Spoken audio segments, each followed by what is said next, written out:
Hello friends, നമ്മുടെ പുതിയ വീഡിയോയിലേക്ക് എല്ലാവർക്കും സ്വാഗതം. ഇന്ന് നമ്മൾ ഗുരുവായൂർ ആനപ്പന്തിയിലെ കാഴ്ചകളാണ് കാണുന്നത്.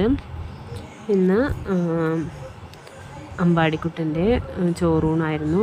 ഞങ്ങളെല്ലാവരും കൂടി ഗുരുവായൂരപ്പൻ്റെ അടുത്ത് വന്നതായിരുന്നു. ചോറൂണിൻ്റെ പരിപാടികളൊക്കെ കഴിഞ്ഞപ്പോൾ ഞങ്ങൾ ആനപ്പന്തിയിലേക്ക് വന്നു. അവിടെ നിറയെ കാഴ്ചകളുണ്ടായിരുന്നു. ഉത്സവ സീസണായ കാരണം തന്നെ ഒരുപാട് ആനകളൊന്നും ഉണ്ടായിരുന്നില്ല. അവിടെ ആയിട്ടുള്ളതൊക്കെ ഞങ്ങൾക്ക് കാണാൻ കഴിഞ്ഞുള്ളൂ. വലിയ തിരക്കൊന്നുമില്ലായിരുന്നു. അപ്പം നമുക്ക് ആ കാഴ്ചകളിലേക്ക് പോയാലോ?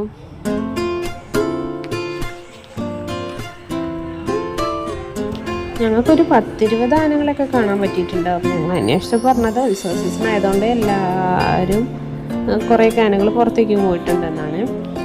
പിന്നെ ഞങ്ങൾ ചെന്നപ്പോൾ തന്നെ കുറേ ആനകൾ കുളിക്കുന്നുണ്ട്. ചിലർ പനമ്പട്ട കഴിക്കുന്നവരുണ്ട്, ചിലർ മണ്ണ് കളിക്കുന്നവരുണ്ട്, തുമ്പിക്കൈയായിട്ടൊക്കെ മണ്ണ് വാരിയതറാണ്. അങ്ങനെ പല പല കാഴ്ചകളായിരുന്നു. പലരും പല ടൈപ്പാണ് കേട്ടോ. അങ്ങനെ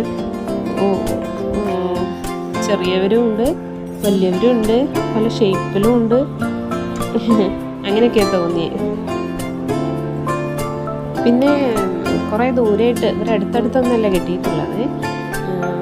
കുറേ ദൂരമായിട്ട് നമുക്ക് തോന്നുന്നു അവർ കാട്ടിലാണ് നിൽക്കുന്നത്.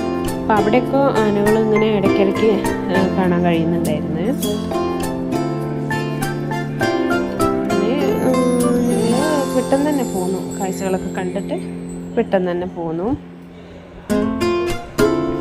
ഗജവീരന്മാരാണല്ലോ നമ്മുടെ അമ്പലങ്ങളിലൊക്കെ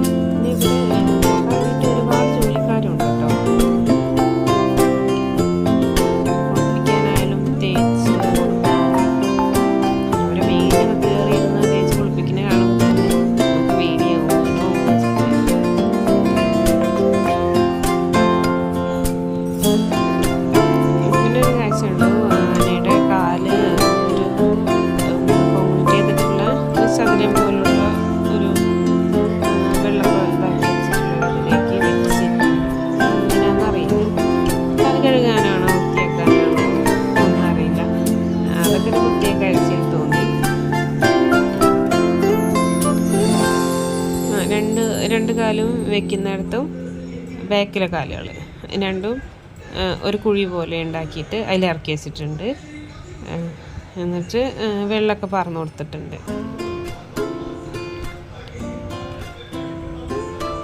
ഈ കാണുന്നത് അവിടുത്തെ ഒരു ക്ഷേത്രമാണെന്ന് തോന്നുന്നു. ഞാൻ പണ്ട് ചെറിയ കുട്ടിയായിരുന്ന സമയത്ത് വന്നപ്പോൾ ഉള്ളിലേക്കൊക്കെ കയറിയിട്ടുണ്ടായിരുന്നു. അന്ന് അവിടെ ഒരു ആമ്പൽക്കുളം, ഒരു നീലത്താമരയൊക്കെ കണ്ടിട്ടുണ്ടായ ഒരു ഓർമ്മയുണ്ട്. പിന്നെ വന്നില്ല. ഇതാ ഒരാൾ കിടന്ന് കൊടുക്കുകയാണ് കുളിക്കാൻ വേണ്ടിയിട്ട്, ഉരച്ച് കൊടുക്കുന്നുണ്ട്.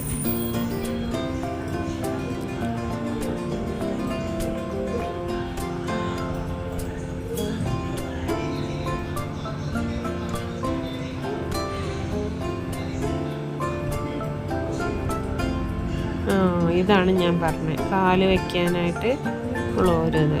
അതിലേക്ക് വെള്ളം അയാൾ കൊണ്ട് ഒഴിച്ചു കൊടുക്കുന്നുണ്ട്.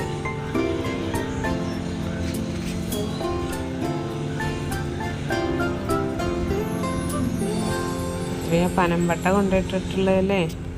എല്ലാവരും അത് തന്നെയാണ് തീറ്റി. ഇതാണ് അപ്പം അവിടെ കണ്ടതിൽ വെച്ച് വലിയ ആണ് കേട്ടോ. ലോറിയിലൊക്കെ അവർക്ക് വേണ്ട സാധനങ്ങളൊക്കെ കൊണ്ടുവന്ന് ഇറക്കുകയാണ്.